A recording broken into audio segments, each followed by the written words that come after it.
Hey you guys, welcome back to my channel. Today's video is going to be all about products that disappointed me. I have been saving up some disappointing products for quite some time now, and I have such a big collection now that I think I am ready to share them all with you. So if you're interested in seeing some products that I found to be disappointing, then just keep watching. Okay, so I feel like I have a mix of skincare as well as makeup. So I'm going to start with skincare, and the first product that I'm going to start with is actually a product that I have returned since purchasing it, and it is the Referral Volcanic Elixir. This was so bad, and the actual product itself was pretty good, but the scent of it literally made me sick. I had been using it for probably a good week, and every night I used it I felt super nauseous, but I hadn't kind of made the connection that it was the Referral Volcanic Elixir that was making me feel sick. Then one morning I could still smell the scent. I would wear it at night, and I'm not kidding, I threw up, and I was like, this is so weird. I never throw up, but I still didn't make the connection. And then that night when I put the product on and felt nauseous again, I was like, okay, it is literally the scent of this that is making me feel nauseous, but I liked how hydrating the actual product was, so I wanted to continue to use it. So I took Vicks Vapor Rub and would like put it under my nose or like in my nostrils so that I could only smell like, I don't know, like the minty eucalyptus scent of Vicks Vapor Rub while I put on the Volcanic Elixir. I was willing to go to that extent to use this elixir, and that worked for a few days, but a few days after that, I don't know if I just got used to the scent of the Vicks Vapor Rub or what, but I started to feel nauseous again, and at that point I just realized it wasn't worth it, and I returned the Volcanic Elixir, and I will literally never ever consider purchasing it again. Next I have 3 Pacifica products to talk about, and I feel guilty. Like, I always want to love Pacifica products because for some reason I think their packaging is really cute, and I just like, when I look at the brand's products, I don't know, I like the aesthetic of the brand, so I always want to love their products. And really nothing's ever come through for me. So I have 2 sort of dissolving makeup products here. The first is the Coconut and Cherry Makeup Dissolving Milk. And this just, like, I would put this on like a cotton pad and use it to remove my makeup, but it just really didn't do much for removing makeup. So for me, this was a no-go. And then I decided to try the Coconut Dissolve Cleansing Oil Rehab. This is better than this, but this still takes a lot of pumps to coat your face, but then it just feels heavy and like it's almost clogging your pores, and it just still doesn't do a great job of even being like a second cleanse sort of product where you're only using it as that first step to just start to remove the makeup. So for me, I haven't finished either of these. I'm gonna see if my sister wants to give them a try, but these just did not work for me, and for that reason I probably won't buy any of these kinds of Pacifica products going forward, just because I haven't seemed to have good luck with them. The final Pacifica product I got on clearance, so it wasn't like a break the bank sort of product. This is their Pore Refined Deep Detox Mask. I used this one time and then I literally decided that I never wanted to use it again. It has cactus, strawberry, and lemon peel. From what I remember, it didn't smell the best, and then it did nothing for me. It felt super just like gross on my skin, and I just didn't enjoy it. This was just a no-go for me. I don't even know if they make this anymore since it was on clearance. I don't know if it was just discontinued at Target or if it was discontinued altogether from their line, but if you can still find this, I would stay away. Last sort of skin-care type of product is actually one of the Pixie Mists. And personally, I love Pixie Mist, so it pains me to have to say this, but the Pixie Vitamin Wake Up Mist is just a no from me. This, I'm not kidding, the sprayer on this, I don't know if you'll be able to see. It's just a very aggressive squirt, and even if I hold it, even if I like hold it this far back, it just like, it all mists in the same place. I feel like it gets in my eyes and it makes my eyes sting. So even as like a prep spray, I don't love this because I feel like I get it in my eye and my eyes are stinging, and then they water the entire time that I do my makeup. I mean, really, these are problems. Anyway, so I probably will finish this off. As you can tell, I've barely used any of this. It's going to be hard for me to get through this just because I really don't enjoy it. I don't know if maybe I'll try putting it in a different bottle that has a better mister, then maybe I'll like it, but the mister on this has really got me shook. All right, next up, this is like, I don't know if this is beauty or skincare, but this is the Pure Hydrogel Lift Eye Mask. And I'm gonna have to get rid of mine because I feel like mine has gone bad. I still have like a significant amount of product left for like a hydrogel eye mask. I was really excited for this just because I wanted something that was going to like wake up my eyes. And this has a really nice cooling sort of sensation, but for me, it just really didn't do anything. I think this cost like $26 or so I just don't really think it's worth the money. It was a disappointment because I feel like I had heard a couple other YouTubers recommending this. This may have been a couple years ago. In fact, I know it was a couple years ago. It was right when I was getting into YouTube, and I would pretty much buy just about anything anyone recommended. And I was just disappointed because I felt like it really didn't do anything for me. I also have a primer to talk about. This is the Clinique Pep Start Hydro Blur Moisturizer. I have had this for a while. I'm not going to finish this, and as you can tell, I really haven't used a whole ton of this either.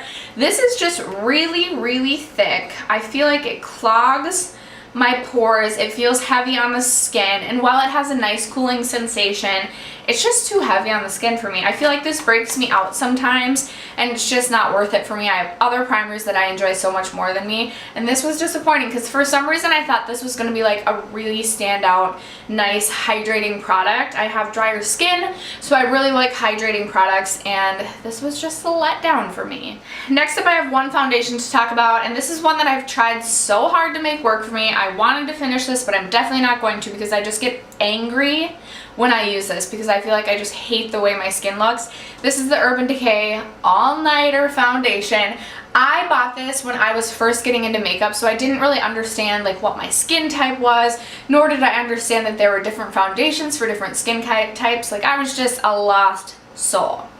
So I bought this when this first released because I was like, oh my gosh, everyone's super excited about this, so I need to be excited for it too. Obviously, it's going to look phenomenal on my skin because, hello, every overhyped product always works for me and everyone.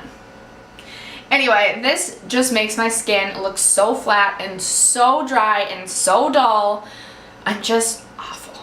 So for me, I'm gonna be getting rid of this one. Next up is a product that I thought I liked, and in fact I could probably put this in a makeup I've changed my mind about video, and this is the NARS Liquid Bronzer in Laguna.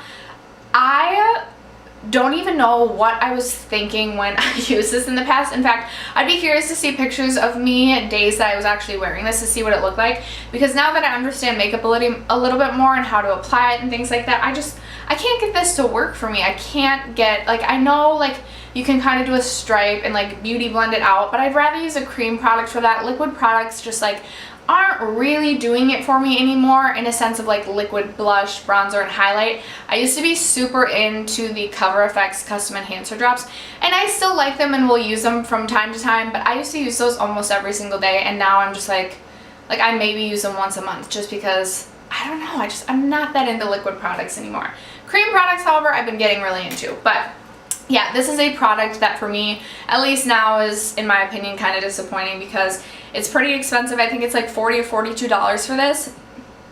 And personally, I would just go with the powder over the liquid. Next is a product that's been in my collection for a long time as well, and I've tried so hard to make this work in so many different ways. And this is the Becca Shimmering Skin Perfector Liquid in Champagne Pop. I have used this as like an illuminating all over face primer type of thing, and it just looks way too artificial on the skin, and I've tried to use this as like a liquid highlight, and it's just, I don't like it for that. Lately, just because I want to use this product up, like I just so badly just want to use this up and call it a victory for actually just finishing it, I have been using it on my collarbones, and that works better. I'll like use it on my collarbones and then set it with a powder highlight. I don't know. I'll use it up that way, but for me, this is a really disappointing product. I think, again, this is just really expensive. I don't really like liquid highlights anymore, and for me, this is disappointing. Next up, I have the Tarteist Pro Glow Palette. I wanted to love this. I thought I was gonna love this, but for me, the highlights in here are just way too powdery. Like, I don't know if I can even... No, you can't see. But the highlights are so powdery. And like the cream contour shade is way too dark.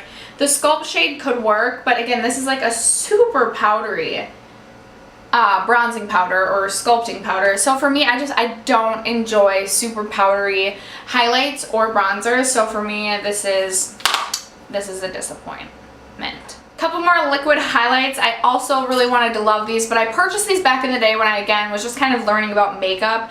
These are the L'Oreal True Match Lumi liquid highlights. I have this one in the bronzy shade, which I don't know why I ever would have purchased this, because clearly this is going to be way too dark for me. I've tried this as an all-over face illuminator as well, and that's a no-go. And then I also have the like pinky color shade, and again, I just don't enjoy this. I don't think these blend out easily at all, and again, they're just way too artificial looking if you use them as an all-over face illuminator. So for me, these were, again, very disappointing. Two more products to talk about, you guys. Both are lip products. The first is the Kat Von D liquid lipstick formula in general. I know a ton of people love this liquid lipstick formula, but for me, it's just a little bit too drying, which is really shocking because I do not mind like the Kylie liquid lipsticks.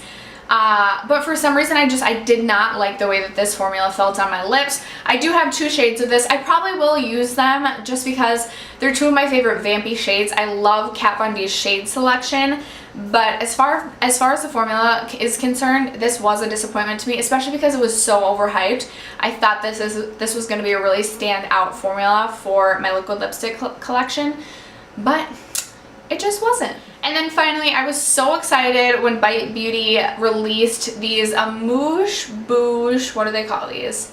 Liquefied lips, because I thought this was going to be like their version of a liquid lipstick.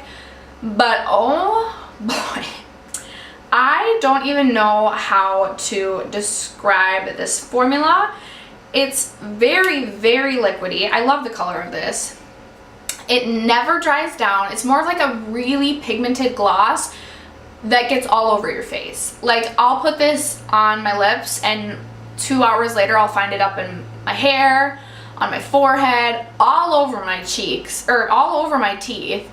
And yeah, it's nowhere to be found on my lips, but it's all over my face. So this is such a disaster when it comes to transferring everywhere that you can't safely wear this out of the house. You probably can't even safely wear this in the house because you'll pass by a mirror and be just appalled at the way that you look.